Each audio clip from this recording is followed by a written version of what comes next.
it's an absolute honor to have Professor Guy Beiner here. I think, Guy, we first met around 1996, so I've known you quite a long time in all the various stages of your career. Guy is recently appointed the Sullivan Chair in Irish Studies at Boston College, and I wish him well in this new appointment. It's a very exciting development for those of us involved in Irish studies. He teaches courses on 18th, 19th and 20th century Irish history, as well as more general topics on late modern history. He specialises in the historical study of remembering and forgetting. Other interests include oral history, folklore, public history and heritage, historiography, terrorism, and most recently in his new edited collection on the Spanish influenza pandemic. His books on history, memory and forgetting in Ireland have won multiple international awards. Guy, you're very welcome to open the proceedings, and thank you so much for participating. Thank you very much for inviting me. Before I begin to speak, if I may, I would like to make it quite clear that I am not, by any standard, an expert on the Irish Civil War. I'm not even really an expert on the period of the Irish Revolution per se. What I am willing to offer today at the invitation of Linda, I was quite hesitant actually to participate in this event, not being an expert with so many experts in the room at the moment, who are far more qualified than myself to talk on the topic as I see it. What I can offer are some general observations as a historian of remembering and forgetting that I hope can serve as an introduction, mainly to the groundbreaking research by my fellow panelists. I think this might particularly relate to the pioneering work of Shifra Aiken in particular, whose new book, which is really exciting, Spiritual Wounds, just came out. And I really think this is going to be the book of this year in many ways. And also to exciting work which is being done by Alva McDay. There's a whole new generation of scholars bring out new things. So I'm kind of offering this as a preface, nothing more than that. I also feel that I have to note before I delve into this, that it's personally difficult for me to talk on this topic today, looking at this historical conflict in the past while there's a war waging in Eastern Europe. And all I can say at the moment is my sympathy to the people of Ukraine who are facing an invasion as we speak. With that said, I'll try and address the topic to the best of my ability. The Civil War, the Irish Civil War, can be seen as the final stage of what we now call the Irish Revolution, which began in its armed phase with the Easter Rising of 1916. The Irish Revolution wouldn't have necessarily been the key term in its day. Word rising, rebellion would have moved into war. But this connection between revolution and civil war from 1916, 1923 is something we need to think about for a minute. I'd like us to pause on that. And even here, I talk with certain hesitancy because I think I saw Professor Eugenio Biagini in the room, who's far greater than me, an expert on understanding the wider context of what I'm about to say now. But the point I'd like to bring to your attention to think of is that every revolution inevitably is to some extent a civil war. It is not necessarily recognized as such, but every revolution entails aspects of civil war.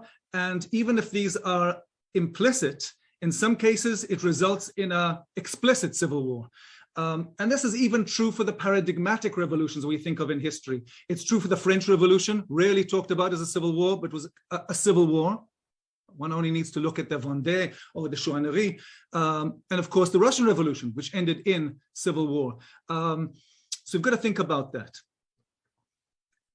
In memory, and this is where I want to lead us to, revolutions can be simplified. They can be narrated as a turning of the tables, of narratives of liberation. The leaders of a revolution can be elevated through hagiography. Civil wars, on the other hand, by definition, are uneasy events. They are more difficult to remember communally because the public is split. The legacy is divided, and these divisions persevere. So it complicates things. And it's difficult to fit the Civil War into the heroic templates of memory, the mnemonic templates that we formed for revolutions and wars of liberation. Think, for example, of how the beginning of the Civil War, the event of the forecourts, the taking over the forecourts in 1922, will always be, in my opinion, overshadowed by the Easter Rising and the taking over of the post office. That is the paradigm, and the other one will be in its shade. And so inevitably, the memory of the Civil War will always be, to some extent, eclipsed by the mythologizing of 1916 and the War of Independence. And we need to take that, I believe, into account. The other point, which is crucial to understand, is that civil wars leave us with a partitioned, or perhaps to be more careful, a divided memory by definition. So its legacy is never a unifying memory, it's always a divided memory. And when we look at the Irish case, this is true, of course, for the Republicans on the anti-treaty side, who would be left with underground, clandestine, forbidden, prescribed memories for a long time, and return a bit later to see what that means. But it's also true for the winning side, for the Irish Free State, which was left with an uneasy legacy, a memory which was incapable, or they felt unease or incapability to stage it through large state commemorations, which was supposed to bring solidarity.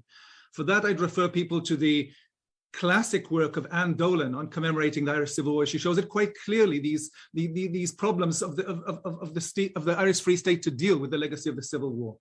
And such unease leads to reticence. But the point we should notice is that silence can be enforced. It can be policed. So we need to look not only at silence, but at silencing.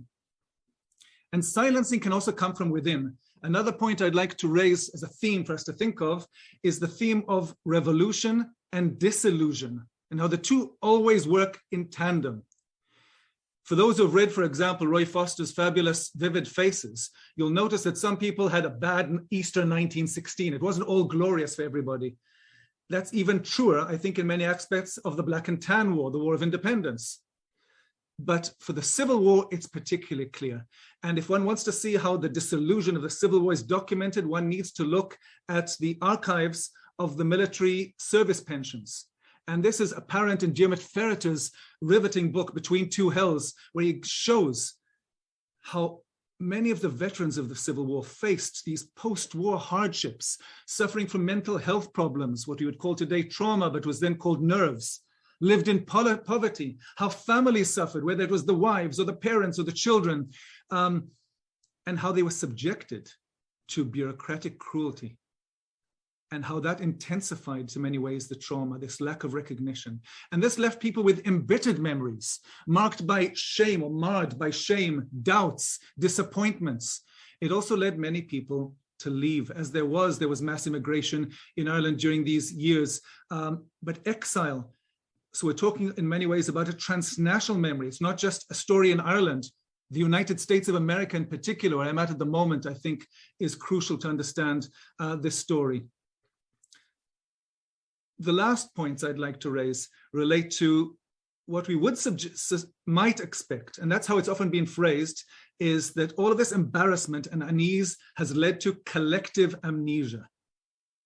I reject that term in my work. I don't like the term collective memory, certainly not collective amnesia.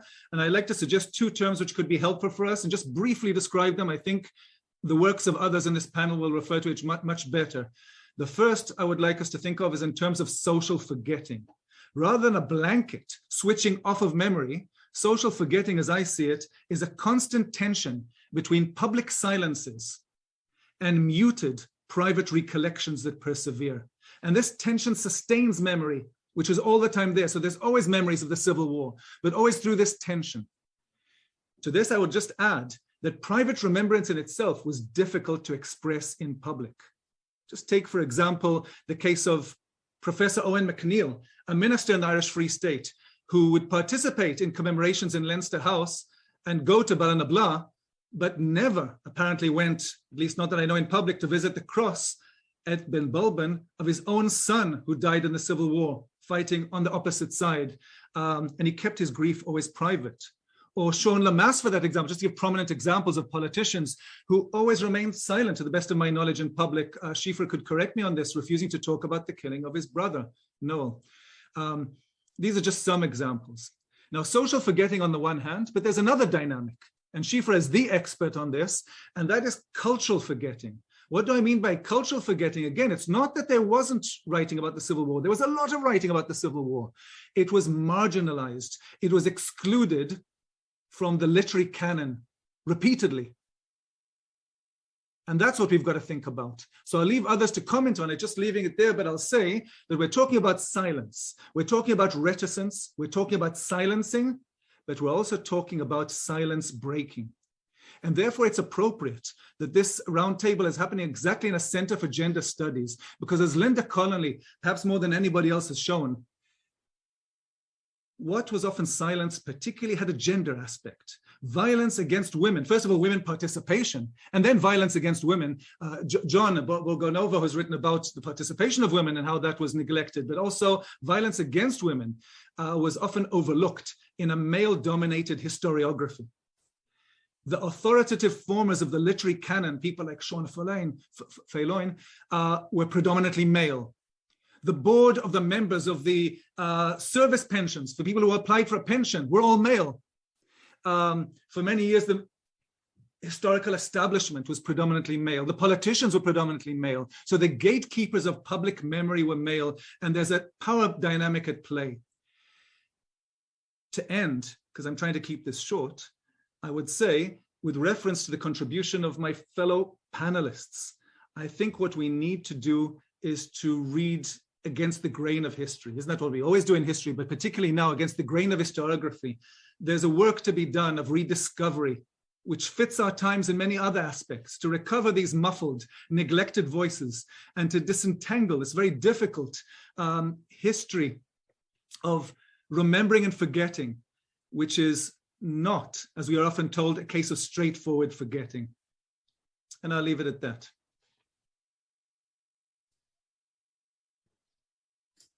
Thank you very much, Professor Guy Beiner. Characteristically brilliant overview. Thank you so much. Full of insight, richness. And I agree completely with you about reading against the grain, which I hope is what we are doing here today. And I know that really does reflect all the work of the panel.